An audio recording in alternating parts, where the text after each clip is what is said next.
Morning, everybody. Welcome. Well, I guess I should say afternoon. It's 11 o'clock now. Welcome to the lending report for December. Oh, I'm not in December anymore. January 17th, 2025. I missed last week because I was sick. Didn't want to come to you when I was almost, not feeling well. Didn't sound well, so spared you the news and figured I'd bring you 2 weeks now. So this report might be a little bit longer than most, so bear with me as we cover the past 2 weeks. But if you're like me and you watched football over the past weekend, I hope your team did as expected. I was very pleased to see the Rams take down the Vikings. Sam Darnold is not a playoff quarterback, in my opinion, but bring on the Eagles. I'm ready for it. So let's get into it. We'll start with mortgage applications. Now, remember, this is a comparison against a holiday weekend, so this is not surprising to me because those numbers were pretty weak the week before. But mortgage applications purchases up 27%, refinances up a whopping 44%. But again, a comparison to a holiday weekend, so we'll probably see more modest numbers as we move into the next weeks. Initial jobless claims, those filing for the first time, this was up 14,000 and continuing down 18,000. Again, we continue to see the flip-flop back and forth between in these numbers. This week, we did get retail sales for the month of December.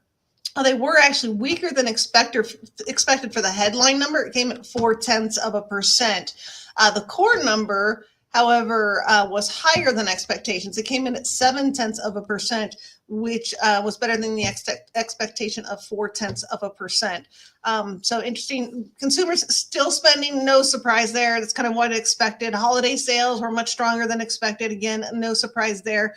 Just bear in mind all this, majority of this going on debt, credit card debt, and there are people still paying off Christmas debts from the prior year, 2023. So just adding on to that.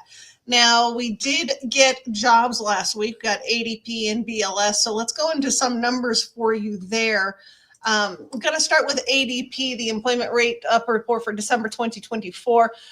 The expectation was 122,000 for seasonally adjusted numbers. So it was a miss based on the estimates of 140,000. But if you look at the non-seasonal adjusted number, that was at 147, so pretty much on target. And you can see by sector which brought in the most areas of opportunity in terms of new positions, showing education and health services leading the way, and then leisure and hospitality and construction at 27 in the mid 20s there. And then also those people for wages, those staying at their jobs went from 4.8% to 4.6%, and switchers ticked down a hair from 7.2% to 7.1%. Now, we got the BLS report this past Friday, and this was a different story. The seasonally adjusted number coming in way higher than the estimate, but I do expect this to be revised next month because that has just been the trend for BLS. They come up with these great numbers and then they get revised down. The non-seasonally adjusted number showing a loss of 81,000, but if you look at the 2-month revision, we do have a negative revision down of 8,000. So no surprise there. Now, they're driving components of job opportunities, the primary coming from healthcare, similar to the ADP. Leisure and hospitality, though, right there along with it, along with healthcare at 43,000, whereas in the ADP report, there's a bit more of a gap between those. So this showing leisure and hospitality being a driver. Now, within the BLS report, we do get the household survey, which is the unemployment rate. Again, showing that unemployment for the U3, this is the one most people focus on, did go down from 4.2% to 4.1%. If you look at the all-in unemployment rate, U6, that did go from 7.7% to 7.5%. So unemployment jobs looking good this past week. Now, also with the household survey, if we break that down a little further, while those numbers all look really good, look at the age groups for these job creations. 24 and under made up 359,000 jobs. And of that, 224 of those were age 16 to 19. These are probably people just looking for part-time work, picking up work during their time off, maybe from schooling, seasonal work when they come back from the over the holidays from their summer jobs.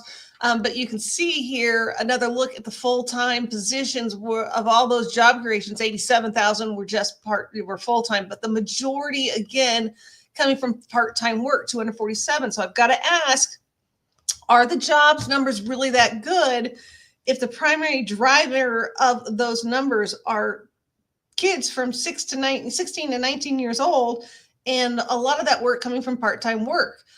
Or is this people picking up second and third jobs to help make ends meet?